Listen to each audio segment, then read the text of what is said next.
This is every woman's worst nightmare, and for her, it came true. You're out by yourself in public, and some random stranger decides you're it. That you're going to be the target of their evil urges.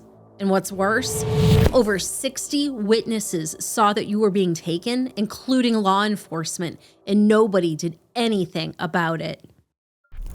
Canny Ong Lay Kien was born on July 18, 1974 in Ipoh, Perak, Malaysia. She was the second and youngest daughter to parents Ong Bijang and Pearly Viswanathan and had two sisters. Canny was of Malay, Chinese, and Indian descent, which are the three major ethnic groups that make up the country of Malaysia. According to those closest to her, she was described as a dutiful daughter and considerate. After high school, Canny chose to travel abroad to continue her studies. She settled in Hawaii, where she pursued a degree in economics at Hawaii Pacific University. After she graduated, she traveled to Los Angeles, California to seek employment as a marketing analyst. It was there that she met her future husband, Brandon Ong. Brandon was from Singapore, born to ethnic Chinese parents. The family had immigrated to the States sometime in the 1980s. After marrying in 2001, Canny and Brandon settled into a home in San Diego. At the time of our story, Canny was just 28 years old. She also held a black belt in karate, which will be an important note as our story progresses. On June 1st, 2003, Canny and Brandon traveled to Malaysia to visit her father, who was being treated for cancer. After a successful surgery, her father's condition was improving, so it was only going to be a short trip. The couple was due to return to California 2 weeks later on June 14th. The day before they were due to fly home, Canny and Brandon went out for steak and fried crabs with friends and family. The party went to Monty's Restaurant and Wine Bar located in the Bangsar Shopping Center. Bangsar is a neighborhood within the city of Kuala Lumpur and is considered to be a residential suburb. It's about 4 kilometers southwest of the city center and is adjacent to brickfields, also known as Little India. Noticing that her mother seemed a bit tired, Canny offered to drive her home and then return to the restaurant to continue the farewell party. Now, Kuala Lumpur is well known for its malls and shopping centers. Many are several stories high and contain hundreds of stores and restaurants.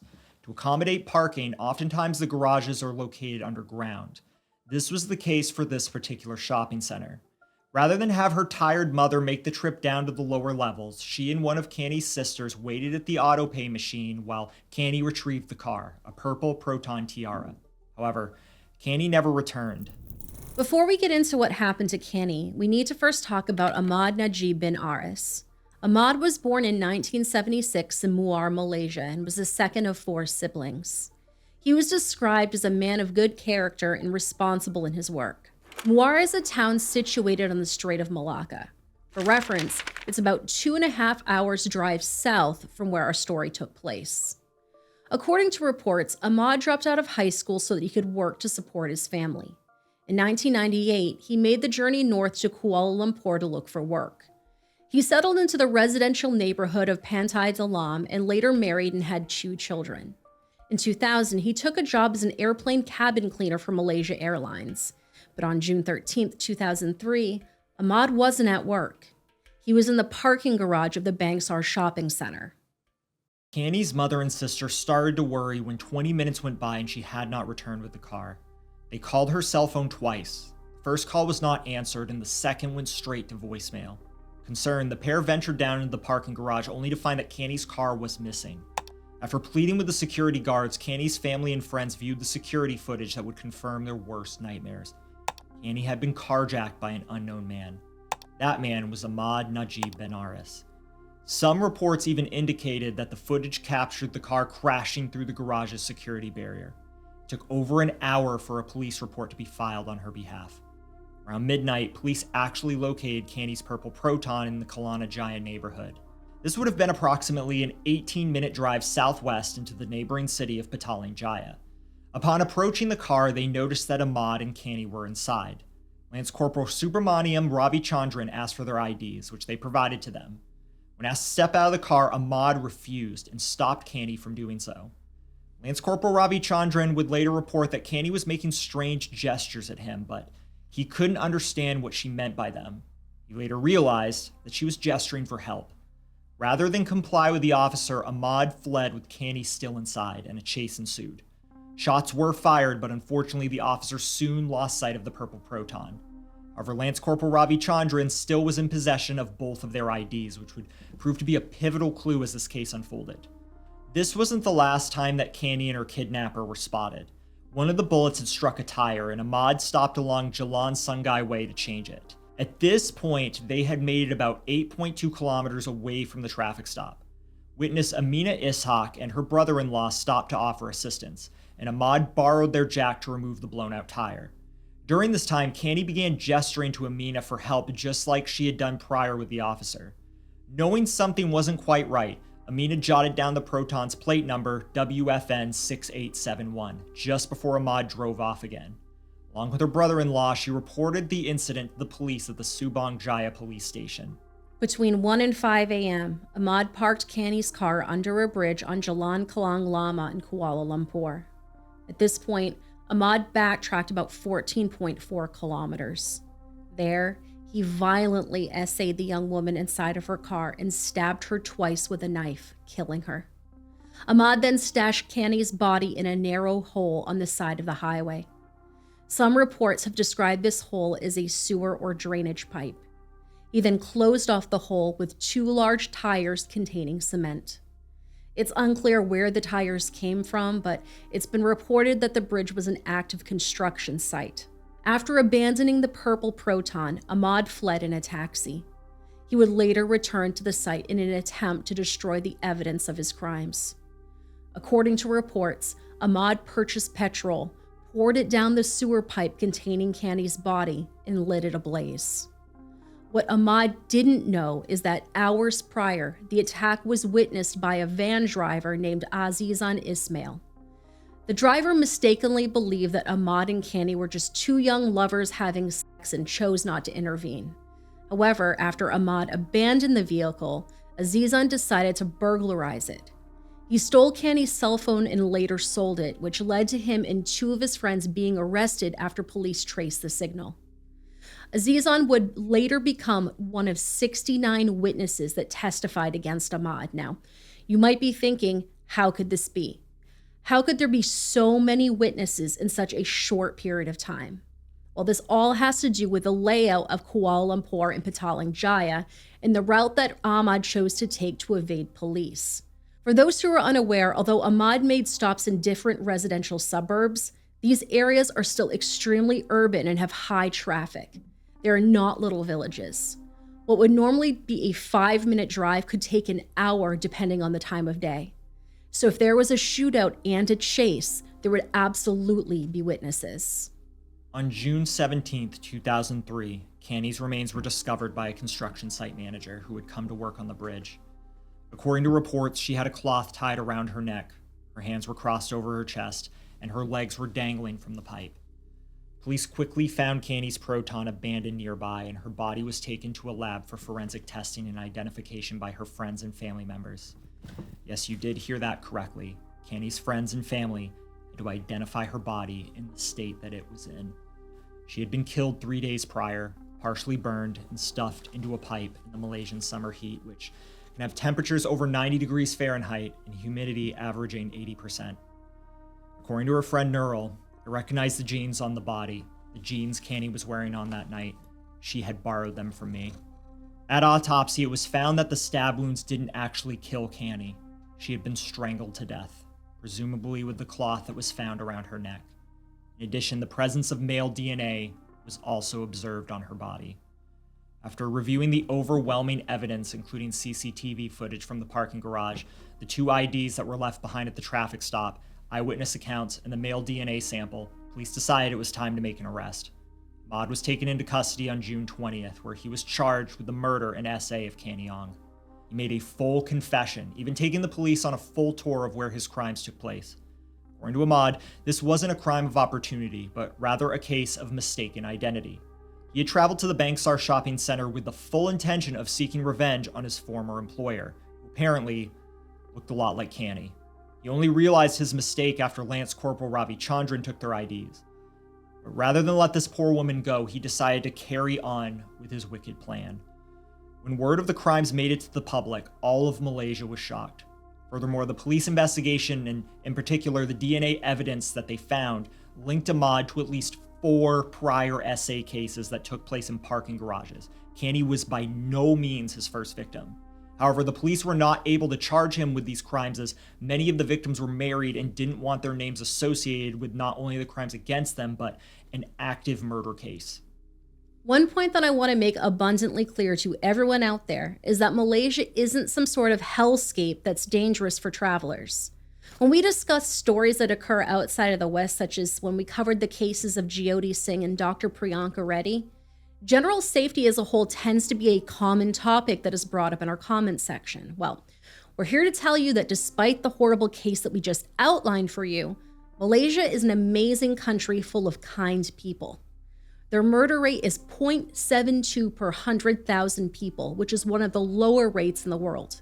For comparison, Canada's murder rate is 2.07 per 100,000 people, and the United States is 6.81. We visited Kuala Lumpur in February of 2024 and had no cell service whatsoever. You'd think that would have been really scary, but it wasn't. I never felt unsafe there. During our stay, we saw some amazing sights, tried some amazing food. The most dangerous thing that happened to me was that I almost got bit by a mama monkey at the Batu Caves because I walked too close to her baby. 3 months after Canny's senseless essay and murder, Ahmad's trial began on September 15, 2003. He was represented by Mohammed Hanif Ben Khatri Abdullah, who was described as a top lawyer in Malaysia.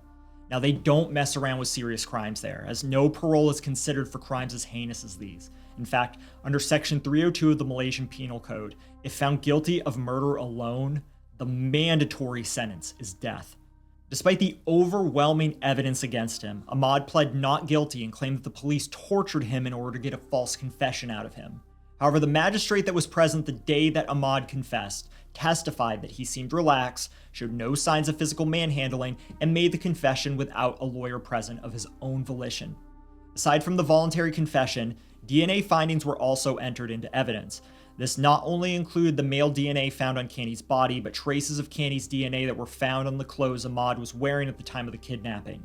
In addition, the cloth that was found wrapped around Canny's neck was the same kind of cloth that airplane cabin cleaners used on the job. If you recall from earlier, we outlined that Ahmad was employed by Malaysia Airlines in that capacity. Finally, criminologist and psychiatrist Dr. Gashina Ayu Matsat testified to Ahmad's mental state. She confirmed that he showed no signs of psychosis and had good relationships with his family, colleagues, and neighbors. However, attorney Hanif tried to prove that his client couldn't possibly be the killer. But rather than try to prove his point through hard evidence, he chose to victim blame Canny. He questioned why Canny hadn't attempted to escape when Ahmad stopped on the side of the highway to change the tire, or why she hadn't attempted to fight him off despite having a black belt in karate. The prosecution offered up the fact that Canny was scared and didn't know where she was in the early morning hours, but really, there's a much easier explanation for all of this. If you pay attention to some of the CCTV footage, Ahmad has a very large knife that is clearly visible. To add insult to injury, attorney Hanif proposed that Canny and Ahmad were having a torrid affair, and that the encounter was consensual. He theorized that her death was accidental and was simply a case of erotic asphyxia gone wrong. The prosecution was quick to shut down this theory, citing the fact that an encounter of this nature wouldn't normally occur in a car on the side of the road where people could see them. In a last-ditch effort, attorney Hanif speculated that other parties could be responsible for Canny's death, motivated by her family's financial status. He also argued that due to the weight of the cement-filled tires, Ahmad couldn't have possibly committed the act alone. Thankfully, the prosecution wasn't having any of this foolishness and outright stated that the defense's attempt to divert blame from Ahmad to another party did not make any sense. I would be inclined to agree with their sentiments.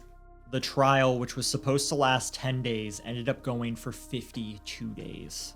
Ahmad chose not to take the stand in his own defense and invoked his right to remain silent. In Malaysia, the right to remain silent is not a legal option under the law as it is in America, and the defense did not call any other witnesses to testify.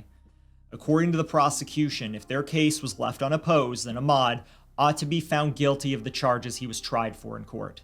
And that is exactly what happened. On February 23, 2005, Ahmad Najib Ben Aris was found guilty on both counts. The charge of SA, he was sentenced to 20 years in prison along with 10 strokes of a cane. 20 years is the maximum sentence for SA in Malaysia. For the charge of murder, Ahmad was sentenced to death. Ahmad attempted to appeal his sentence twice, once on March 5, 2007, and then again 2 years later on March of 2009. Both of these appeals were denied, effectively sealing his fate. He attempted to have his sentence commuted to life imprisonment, but that too was rejected. While on death row at the Kajang prison in Sungai Jalak, Ahmad was described by his lawyer as a good Muslim. He claimed that Ahmad was a better person than many civilians on the outside and that he regularly led his fellow prisoners in prayer. If you've been with us from the very beginning, then Kajang prison might sound familiar to you. This was the same facility that held and executed Mona Fandey, the singing witch. Mona was a former Malaysian pop singer who, along with her husband, murdered State Assemblyman Mazlan Idris in 1993.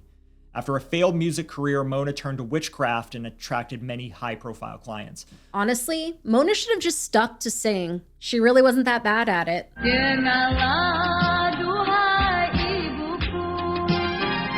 On September 23, 2016, Ahmad was executed by hanging.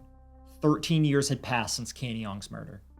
We found one source that claimed in the wake of Ahmad's trial, Canny's loved ones had become the victims of harassment and many unsolicited and baseless conspiracy theories surrounding her death. We tried to corroborate this with other sources and couldn't, and the source didn't explain exactly what these conspiracy theories were.